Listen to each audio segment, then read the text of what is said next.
My name is Claire. I was supposed to become Dr. Claire Mason, a trauma psychologist who could change lives, who could make a difference.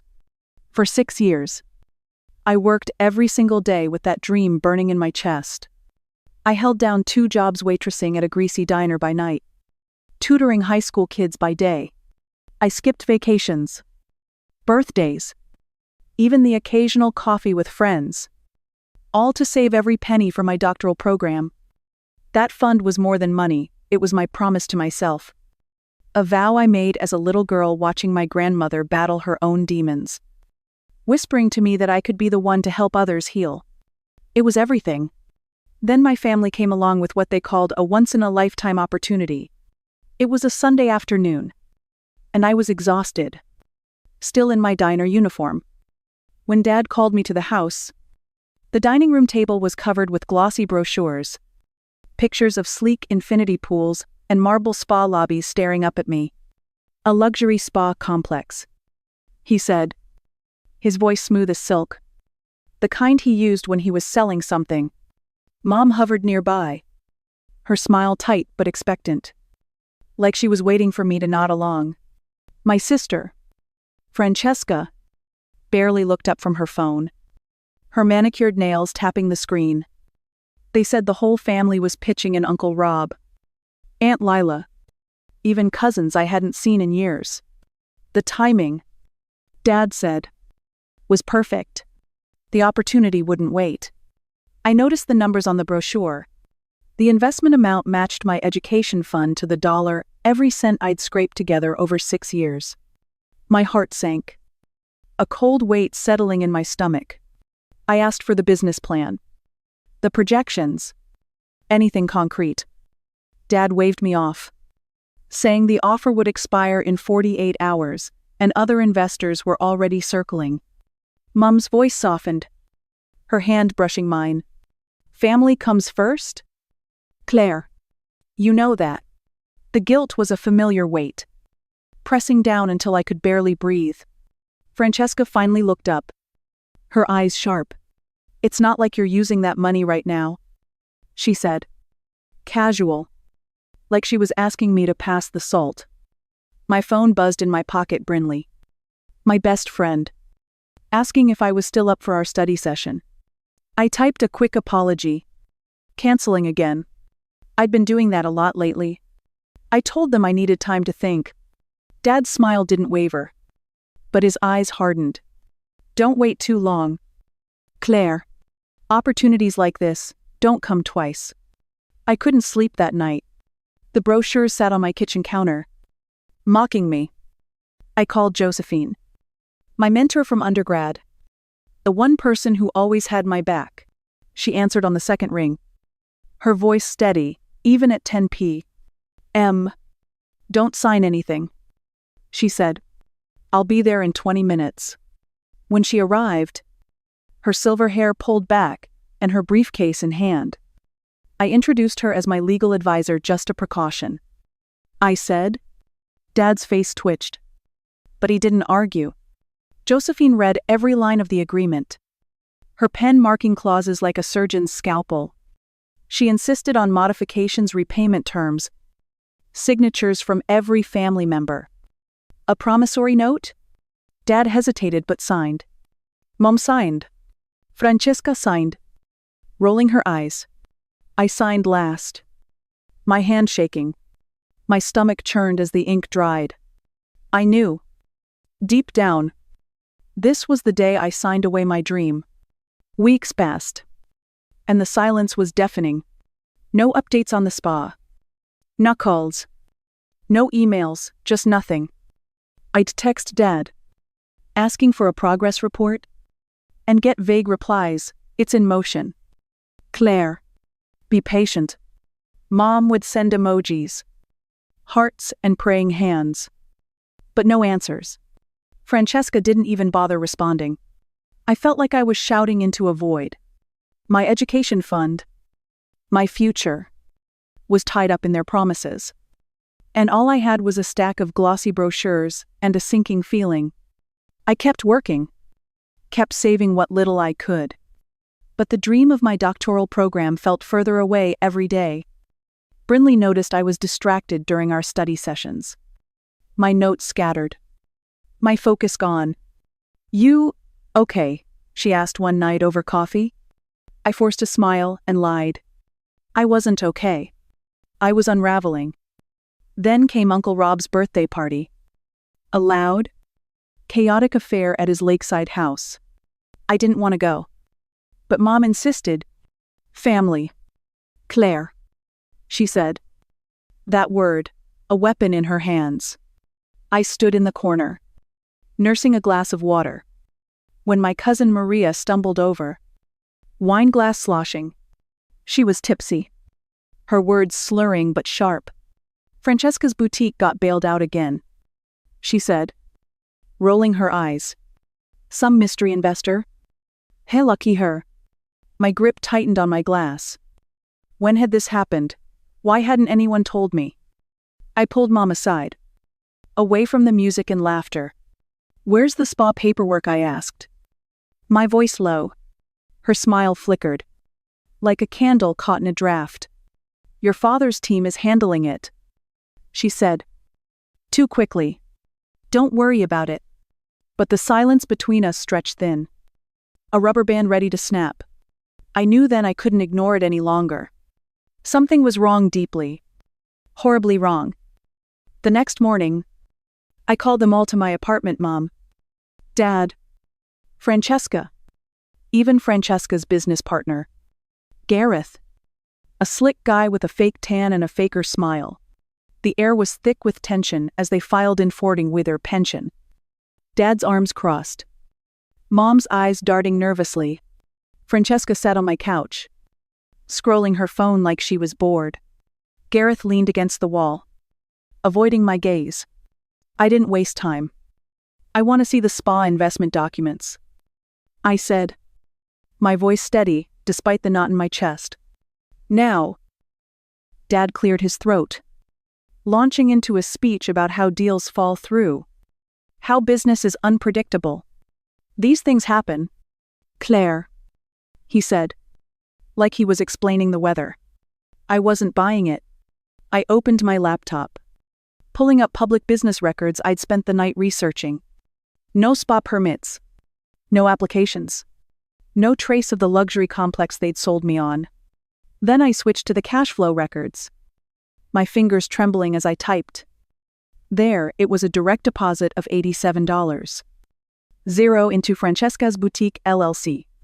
Dated 3 weeks after our family meeting. The exact amount of my education fund. The room went silent. Francesca shifted, her phone slipping to her lap.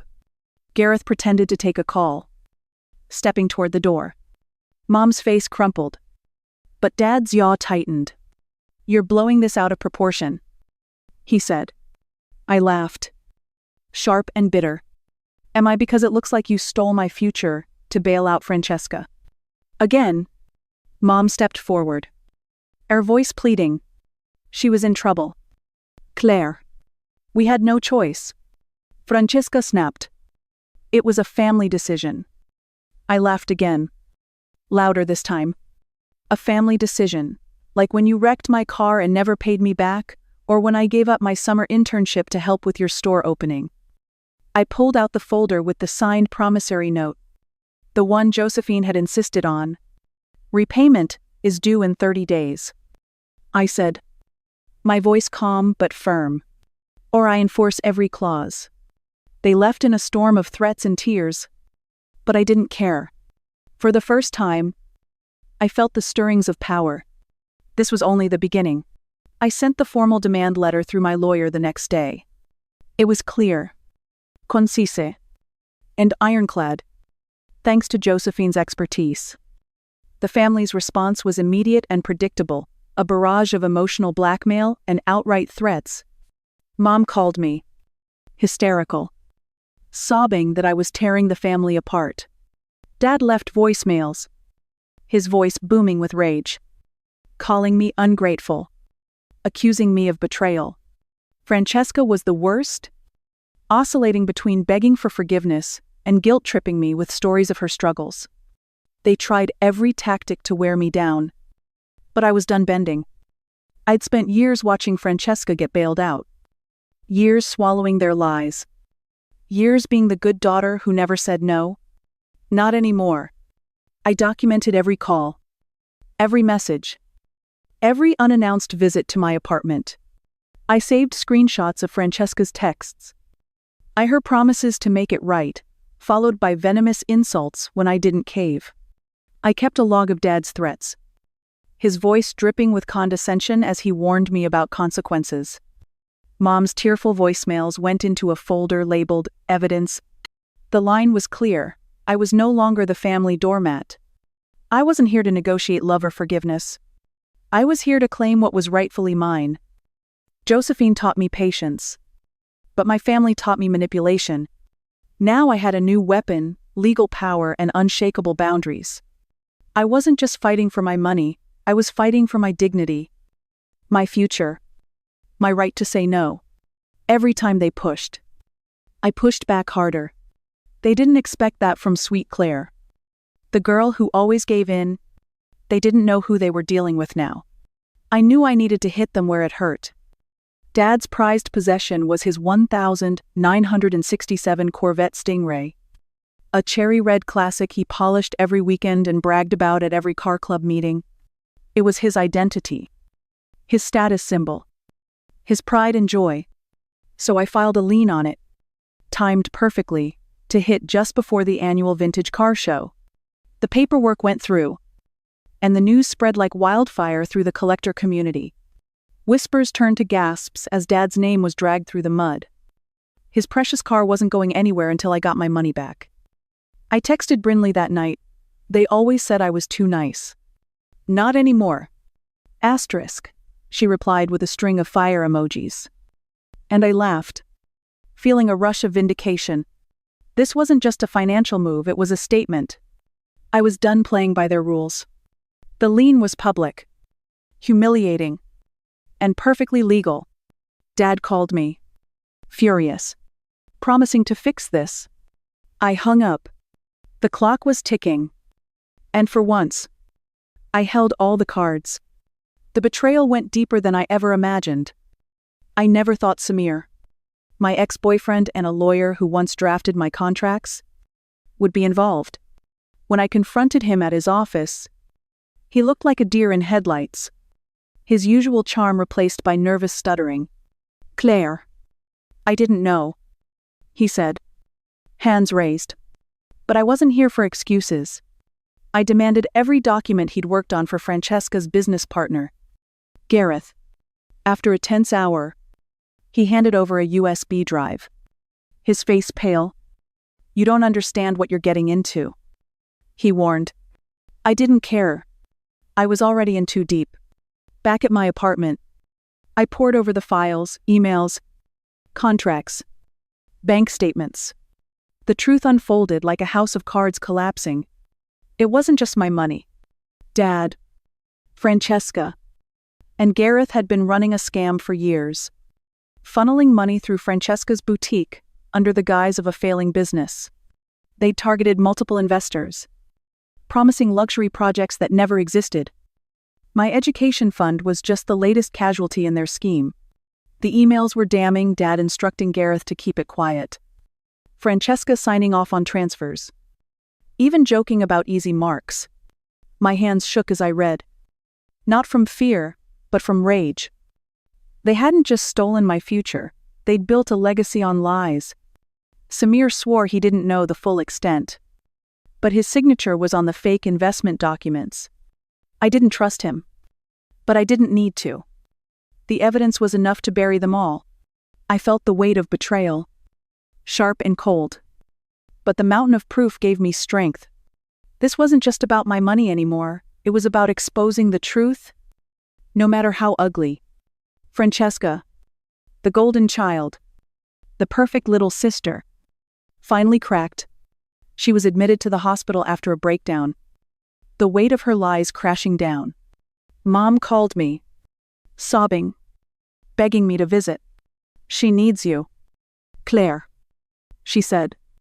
I went, Not out of love, but out of a need to see it through. Francesca looked small in her hospital bed. Her makeup gone. Her confidence shattered.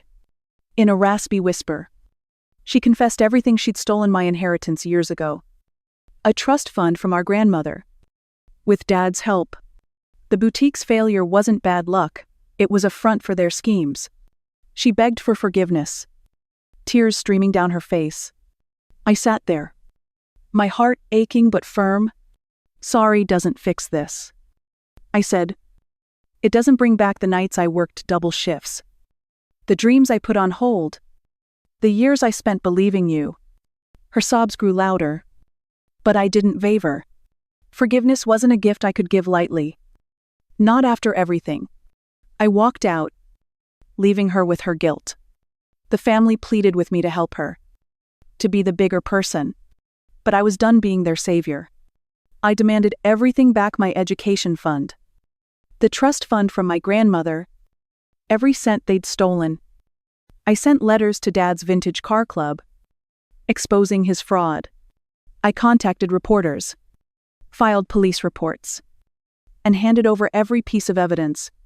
There was no turning back. This was more than a family feud, it was a reckoning. Dad thought he could use me as an ATM. But he was about to lose everything. Starting with the Corvette that defined him. The courtroom was small.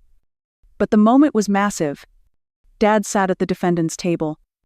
His shoulders slumped. His reputation in tatters. Francesca took the stand, shaking as she detailed their financial manipulations. Every lie unraveled. Piece by piece. The judge's sentence, 18 months and restitution, felt like justice at last. I clutched the acceptance letter to my doctoral program. A beacon of hope amid the wreckage. The past was heavy. But my future felt free. I met Mom one last time before things settled. She asked if I could forgive and move on. I shook my head. Forgiveness will come someday, I said. But not today. I visited my grandmother's grave afterward, placing the court documents against her headstone. Got it all back.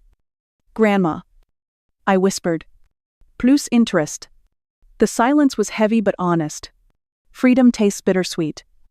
And healing is slow. But I was finally on the path. Looking into the camera, I speak to you, yes. You. If your family ever saw you as a backup plan, an ATM, or a means to an end, you are not alone. I know what it's like to give everything and get nothing back. Setting boundaries isn't betrayal, it's survival. Reclaiming your life takes courage. And it's okay to be angry, sad, or scared. Your truth will set you free. Share your story. We heal together. Your worth isn't defined by how much you give, it's defined by how fiercely you protect yourself. This is for anyone who's been used and forgotten. It's time to take back your power.